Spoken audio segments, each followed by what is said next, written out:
শুভ দুপুর বন্ধুরা, আমি চলে আসলাম একটা কদবেল নিয়ে। আর কদবেলটা পাকা একদম দেশি কদবেল নিয়ে চলে আসলাম। সেই কদবেলটা এখন মাখাবো। তো প্রথম থেকে ভিডিওটা শেষ অবধি দেখো।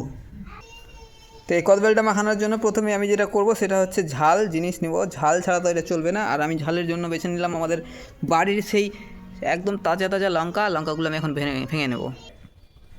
একদম কচি কচি দেখে লঙ্কাগুলো ভাঙবো, তাহলে গেলে খেতে বেশি ভালো লাগবে। তো এখানে আমি একটা লঙ্কা নিয়ে নিলাম, আর একটা লঙ্কা নিয়ে নেবো, দুটো লঙ্কা নিয়ে নেবো, তাহলে ভালো হবে। তো দুটো লঙ্কা আমি গাছ থেকে তুলে নিয়েছি, একদম টাটকা টাটকা লঙ্কা, সেটা এখন মাখাবো। তো দেখো আমি এখন এটা ফাটাবো। এই দেখতে পাচ্ছ একদম পুরো পাকা, একদম পাকা। আমি এখন এটাকে ছাড়িয়ে নেব। দেখো একদম পাকা, মানে কি বলবো, মনে হচ্ছে কেউ মেখেই রেখেছে ভেতরে।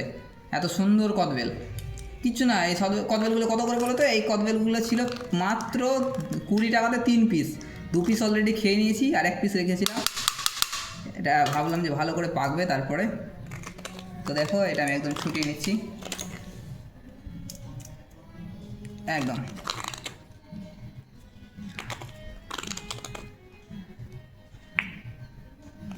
একদম চেঁচে মুছে নিলাম। তো এবার দিয়ে দেবো একদম একটা কাঁচা তেল, কাঁচা সরষের তেল।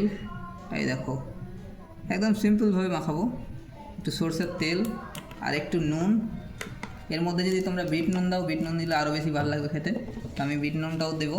এটা এখন সাধারণ লবণ করে দিয়ে দিচ্ছি, সামান্য পরিমাণের লবণ, যতটা লাগবে।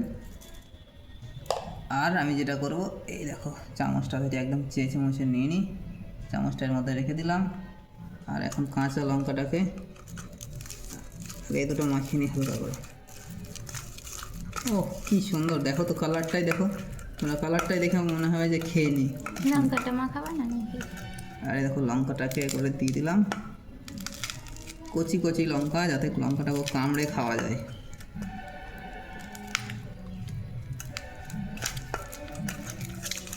অনেকেরই জিভে জল আসতে পারে এটা দেখে, তো বাজার থেকে কিনে নিয়ে এসে করে খেও, কারণ সবাইকে তো পাঠানো সম্ভব না। আমি একটা লঙ্কা দিয়ে আপাতত মেখে নিলাম, কারণ আমার মেয়েকেও খাওয়াবো, ও বেশি ঝাল খেতে পারবে না, ওই জন্য ওর জন্য একটু তুলে নেব, তারপর বাকিটা করবো। তো সিম্পল, কিচ্ছু না, এই সামান্যভাবে তৈরি করে এবার এটা যদি তোমরা সার্ভ করতে চাও, তাহলে এইরকম করে বাটিতে সার্ভ করো। দেখো কেমন লাগছে বলো। তো এই ছিল ভিডিও, কেমন লাগলো অবশ্যই জানাও। ভালো লাগলে লাইক করো, কমেন্ট করো, আর বন্ধুদের সাথে শেয়ার করো। Tata bye.